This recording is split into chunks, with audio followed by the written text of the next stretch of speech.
you would think, but if there's one thing that Trump taught us, it's that whoever does win the Oscar, I can just invade their territory and take it from them. Or you can get them I think most would agree. I was elected in a landslide, winning the popular vote and all 7 swing states and everything else, with a mandate to take on a sick and corrupt system. No one saw it coming. An unexpected gust of wind, a camera shot perfectly aligned, and suddenly the most closely guarded secret in American politics was swept into the open. But the real storm wasn't in the wind or the hair, it was unfolding on the stage. While the hair fought for its life, Desi Lydic coolly dismantled the carefully crafted myth behind it. What she revealed left reporters stunned, as though they just witnessed something out of a science fiction movie. Just think about what happened here. America voted this guy out in 2020, and what has he done since then? He tried to overthrow the government. He was convicted of 34 felonies. He spent an entire campaign promising vengeance against his enemies. I really do. I hate them. I cannot stand them. With all of the things we did with the tax cuts and rebuilding our military, not one Democrat voted for us. And I think we use it in the campaign that's coming up, the midterms. Before we dive in, hit that like button and subscribe. You won't want to miss this one. The cameras were rolling, the crowd buzzing, and Trump strutted onto the stage, walking like he owned every spotlight. Confident, as always, he believed he was about to give another flawless performance, but in the blink of an eye, reality took a different course. A well-timed breeze collided with the meticulously sculpted image he'd spent decades perfecting. Suddenly, everything, the confidence, the swagger, and even the iconic hairpiece became the perfect setup for a comedic storm that no one, especially Trump, had seen coming. It's incredibly rare to have 5 American presidents in the same room together, and even rarer to have Donald and Melania in the same room together. The next thing you know, the internet exploded. That single clip was on repeat, being analyzed endlessly, not just for its optics, but for its timing. As the hair shifted under the pressure of a rogue breeze, something much more substantial was crumbling under the spotlight. Something that Desi Lydic was ready to expose. announced the Board of Peace, which is yes. a new MLM. No, that's one way to look at it, yes. It sounds like an MLM. What is his intention with the Board of Peace? I'm Did he say so what glad you his... asked. So okay. initially, it's to oversee the Gaza ceasefire, but now ambitious. But let's get real. It was never about the hair. That's the first twist in this story. The viral moment gave us a visual, sure, but it was more than just an image. It was a symbol of the larger unraveling taking place in real time. Trump had once again journeyed overseas, maintaining the image of strength and control trade seas always claimed to define him. International trips should exude dignity, authority, and command.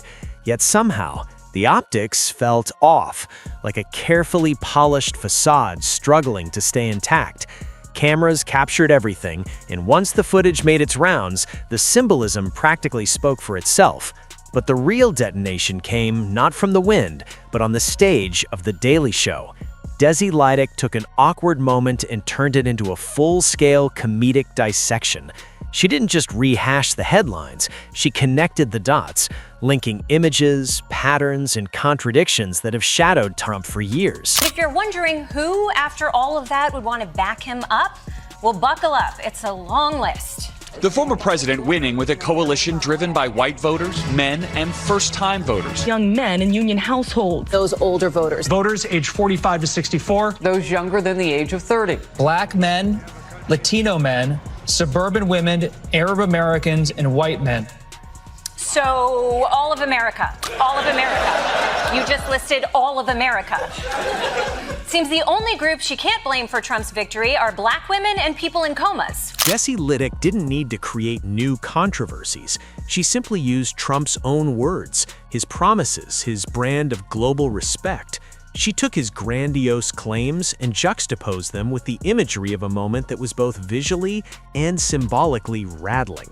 She exposed the contradiction between Trump's image of invincibility and the reality unfolding before everyone's eyes. That irony? unmissable, and Litic knew exactly how to exploit it. Only 5 more. Who is the chairman of Donald Trump's Board of Peace? Who has all of the power vested as the chairman of the Board of Peace? Oh, God. I'm going to go out on a limb. Go ahead. And I don't think this is right, but I'm just going to say it out loud. Donald J. Rather than treating his legal battles, political persecution claims, and financial controversies as separate incidents, Licht pieced them together like chapters of an ongoing saga. The crowd wasn't just laughing at a hair mishap, they were laughing at the predictability of the whole narrative. The scandal wasn't shocking because it was new, it was shocking because it felt so familiar. Trump's defenders often argue that he's uniquely targeted, but Licht sidestepped that argument entirely, focusing instead on the behavior itself, how Trump rarely adjusts in the face of criticism. Instead, he doubles down. In politics, that might energize his base. In comedy, it's the gift that keeps on giving. Said he was the secret Muslim founder of ISIS, said she was pretending to be black, ended his entire family dynasty, almost got him murdered, tried to overthrow his president. What made Lidic's takedown so brilliant was how she framed it as almost theatrical. Trump's public life has often felt like an ongoing reality show, with plot twists, cliffhangers, and cameos. By positioning this latest scandal as just another episode, Litic showed the formula behind it. And once the formula is revealed, it loses some of its mystique. She didn't shy away from the financial dimension that looms over Trump's career either. Lawsuits, fines, and endless court cases have complicated the narrative of his wealth and business prowess. Litic distilled all that complexity into sharp, memorable humor. Instead of drowning the audience in jargon, she made them feel the stakes, all while keeping them laughing. It really feels like it's spiraling out of control. It seems like the smart move is to back off this whole thing, but Trump's team has been adamant that they will stay the course. This is not a negotiation. It's not the kind of thing you can negotiate away. Meanwhile, Trump clung to his narrative of respect and restored standing. The more he insisted on these points, the sharper the contrast became. Comedy thrives on contrast, and Litic used that dynamic to perfection. When a figure projects invincibility, even the smallest crack in the armor seems huge. Trump's performance had been a carefully crafted spectacle for years. But when that spectacle falters, when a gust of wind exposes the fragility behind it, everything changes. Social media, of course, amplified it all.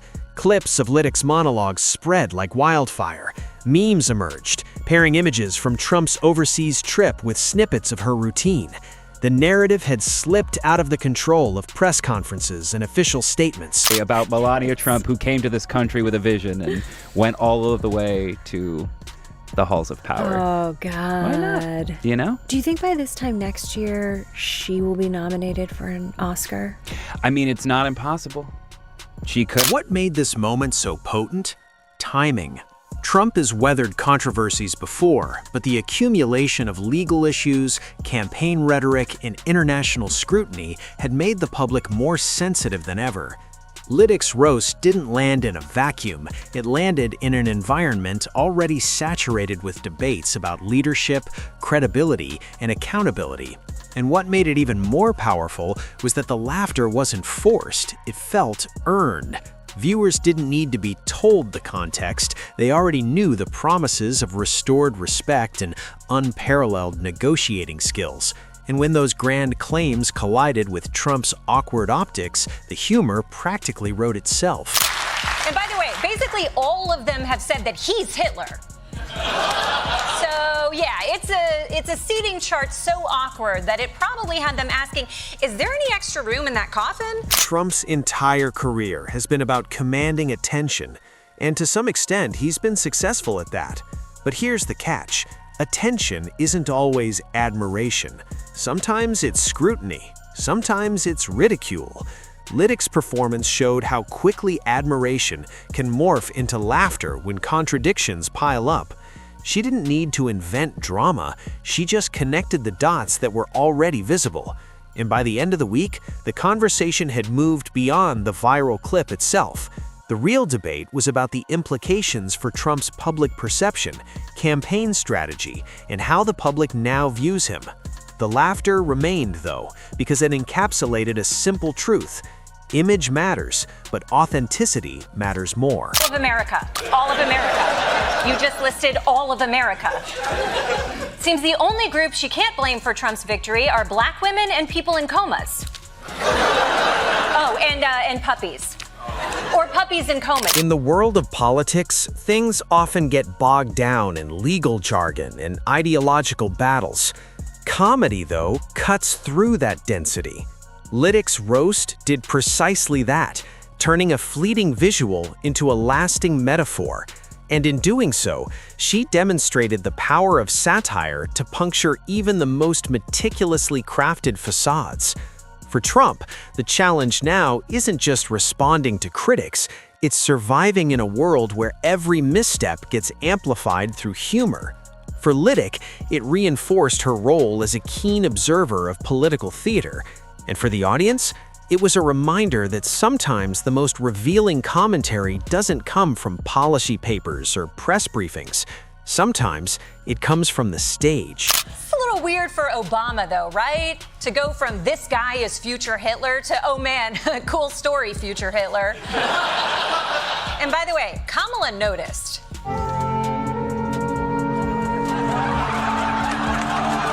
And that's why this story hits so hard. It's not just about a gust of wind or a viral clip. It's about the collision of projection and perception, branding and reality, the seriousness of power and the irreverence of satire. When those two forces meet, the results can be explosive. What makes this clash even more fascinating is how it exposes a deeper tension in modern politics. Trump has long understood that politics is performance, yet he often underestimates how quickly the audience can shift from applause to laughter when the performance falters. For years, he's dominated headlines with spectacle, but spectacle turns to vulnerability when the tone shifts from intimidation to irony. The same bravado that once energized rallies now seems exaggerated under the microscope of satire. Well, that's it then. They're in it to win it. Full speed ahead, from the window to the walls. Skeet, skeet, skeet, motherfuckers.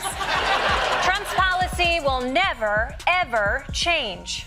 Desi Lydic instinctively recognized that shift and leaned into it without hesitation. She didn't treat the moment as a cheap visual gag. Instead, she expanded it into a broader commentary on the fragility of manufactured dominance. She revisited Trump's long-standing promises about restoring global respect and contrasted them with footage that felt almost cinematic in its awkwardness. The result wasn't just funny, it was narratively satisfying. Litic framed the moment as the logical outcome of years of inflated self-mythology. The humor wasn't just about pointing out flaws, it was about weaving those flaws into a narrative that felt inevitable. This year, New York delivered its most devastating blow in the courts. A New York jury found President Donald Trump guilty on all 34 counts. This makes him the first president to be convicted of a crime. 34 felony counts. By the time she delivered her closing punchlines, the audience was primed to see the symbolism in every frame. The international setting added another layer of irony. These overseas trips are traditionally designed to showcase stability and diplomacy, but when optics crumble abroad, the embarrassment feels magnified because it's all unfolding on a global stage. Litic tapped into that dynamic with laser focus. Her jokes didn't just land, they pierced through the veneer of diplomacy, reminding everyone that respect isn't something that can be forced. It must be maintained through consistency and credibility. The trade war's over? But it's tariff day. I shaved my legs for this. Now I have to grow it all back. Today, the clip loops endlessly. It's broken down into bite-sized chunks that travel across platforms, each share reinforcing the narrative. Trump can't control the narrative the way he's used to. In a pre-social media era, a late-night joke might fade by morning. But in today's digital world, it's a completely different ballgame. Litic's approach had an element of restraint, She didn't spell out every bit of symbolism. She trusted her audience to connect the dots, and that trust created engagement without overwhelming anyone. Comedy became a way to process another controversial moment without diminishing its seriousness. Ended your political career, pack it up and go home. President-elect taking the oath of office and moving back into the White House. No, not that home. As the news cycle moves on, the symbolism of that moment lingers. Trump spent decades building a persona defined by strength and invincibility. But when that persona is rattled, even for a second, the narrative shifts. Litic didn't create the contradiction, she illuminated it. The more she emphasized the gap between projection and perception, the more visible it became. This moment won't soon be forgotten because it represents the fragility beneath the bravado. In today's political world, image isn't just about power, it's about perception. And as we've seen, perception can be shaped just as much by satire as by news outlets. The truth about Trump's persona, revealed by a gust of wind, is a truth that won't fade anytime soon. Can buy things from China again, right? I mean, Amazon Prime, here I come. Notably, though, the president is raising the tariff applied to China from the United States to 125%.